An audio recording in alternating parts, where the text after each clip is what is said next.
Salut à tous, je m'appelle Clément Benoît, donc moi personnellement je suis expatrié en Estonie depuis 2017 et je vous fais cette vidéo pour vous faire un rapide retour donc, sur la formation expatriation de Maxence et Jonathan Rigotier.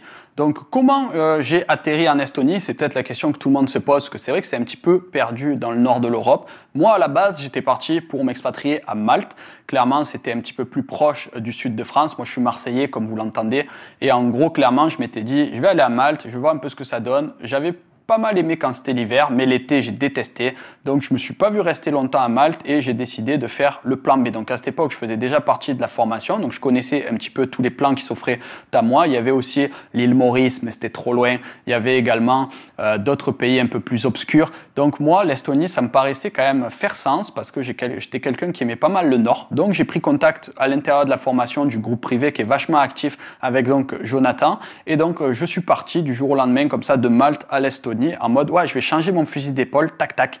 Et donc je suis arrivé en Estonie, j'ai pris une petite semaine de Airbnb pour sentir la température, mais encore une fois moi j'étais vraiment en mode vas-y pas le temps de niaiser, j'arrive, si ça me plaît j'enclenche les procédures. J'étais pas là pour non plus voilà attendre 2 mois. De toute façon moi, honnêtement, je vous fais ce retour d'expérience, mais personnellement, quand il s'agit d'expatriation ou de voyage, toujours j'ai l'impression que ça se joue dans les premiers jours. Dans les premiers jours, le feeling, les contacts avec les gens, dans le taxi, etc. Il y a une atmosphère et que vous allez sentir ou non. Donc, pas besoin de prendre des mois, d'arriver en Estonie avec les enfants, etc., de rester 8 mois pour savoir si vous allez vivre ici ou non.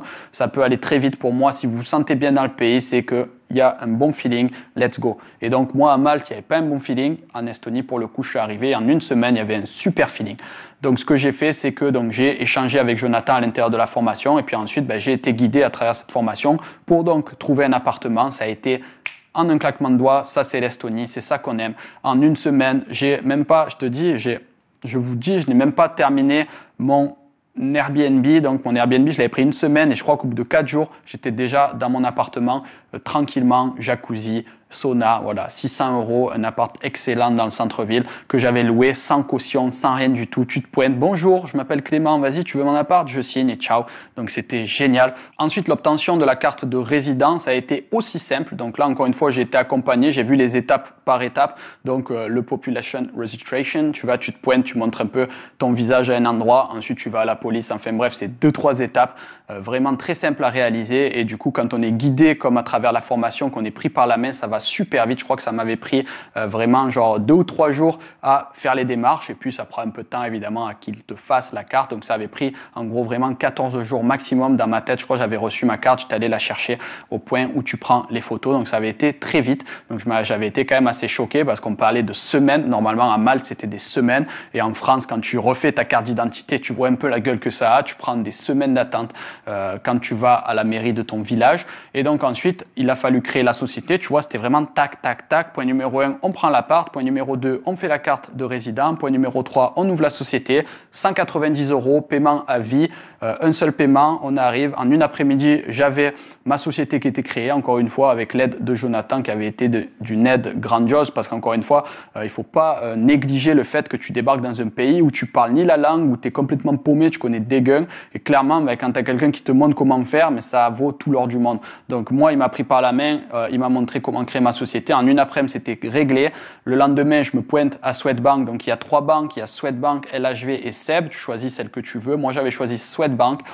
Pareil, en 2-3 mouvements, j'avais ma carte business et j'avais mon compte qui était ouvert et ma société était up and running. Comme on dit en anglais, elle était partie pour fonctionner. J'étais tranquillement. Il suffisait juste après d'ajouter un comptable et puis on fait nos factures et c'est clair, c'est clairé, 0% d'impôt sur les sociétés et puis des taxes anecdotiques lorsqu'on va les sortir sous une forme ou une autre. Donc en clair, après pour les banques, tu n'es pas obligé d'avoir vraiment que des banques estoniennes. Pour ta société, tu as ta banque estonienne et puis ensuite, moi je fonctionne beaucoup avec des cartes donc New Generation, à savoir N26, TransferWise, etc., Revolut. Moi, je positionne avec ça pour le perso et pour le business, j'ai Swedbank. Donc voilà, je tiens à préciser que moi, j'arrivais vraiment à Tallinn en Estonie en étant un gros dégueu, c'est-à-dire je connaissais personne. J'arrivais vraiment avec ma valoche en mode « Salut les gars, qu'est-ce qui se passe ici? Ça parle quelle langue? C'est quoi, c'est russe ?» Tu vois, je connaissais rien, je me suis pointé. Le seul contact que j'avais, c'était Jonathan. Et puis Jonathan, je l'aime beaucoup, mais c'est pas non plus le plus gros fêtard qu'on connaît. Donc du coup, il fallait que je commence aussi à me faire un nouvel environnement également, parce que moi j'aime bien ça, un peu aller frotter, aller un peu se frictionner le dimanche en club. Et clairement, c'était cool de me dire, ouais, moi j'aime bien parler anglais, mais j'aime quand même avoir envie d'avoir des entrepreneurs français dans mon entourage. Et clairement, aujourd'hui, je crois que je dois avoir une trentaine d'entrepreneurs français dans mes contacts, une petite poignée d'entrepreneurs solides qui sont devenus des amis proches avec qui on va s'entraîner, avec qui on va le week-end en boîte, avec qui on va manger au resto, avec Maxence en l'occurrence, avec Jonathan, on se voit très souvent. Il y a vraiment un petit noyau qui s'est construit, donc on ne se sent pas seul, même si on le penserait de se dire ouais, on est perdu dans le nord de l'Europe. Non, clairement, il y a plein de choses à faire. Il y a plein de meet-up entrepreneurs. Si tu parles un peu anglais, tu vas rencontrer des personnes géniales parce que c'est une ville qui est super dynamique, start-up, etc. Donc voilà, moi mon retour, c'est que la formation, ça a été ma porte d'entrée pour l'Estonie. Je ne me verrai pas y rentrer sans cette formation. C'est pas pour faire le forceur et te dire achète-la, mais mets-toi juste à la place de quelqu'un qui va débarquer dans un pays. Tu as un bon feeling, ok? Exemple, tu pars en Hongrie, tu as un super feeling, tu arrives en Hongrie. Ouais, salut, tu parles ni la langue, tu connais pas un pélo, tu fais quoi, tu vois? Tu sais même pas où aller pour louer un appart, tu sais même pas comment ça marche, tu sais même pas la société, la résidence, je t'en parle même pas.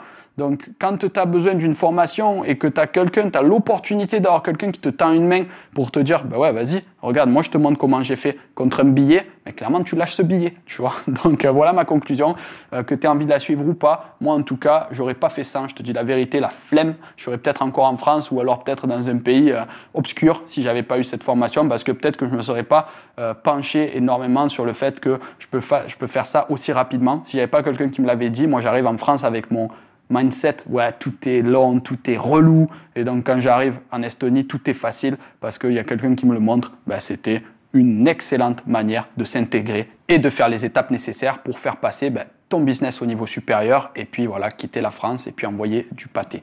Donc, c'était Clément. Donc, si tu hésites encore à rejoindre cette formation, moi, le conseil que j'aurais à te donner, c'est de ne pas hésiter.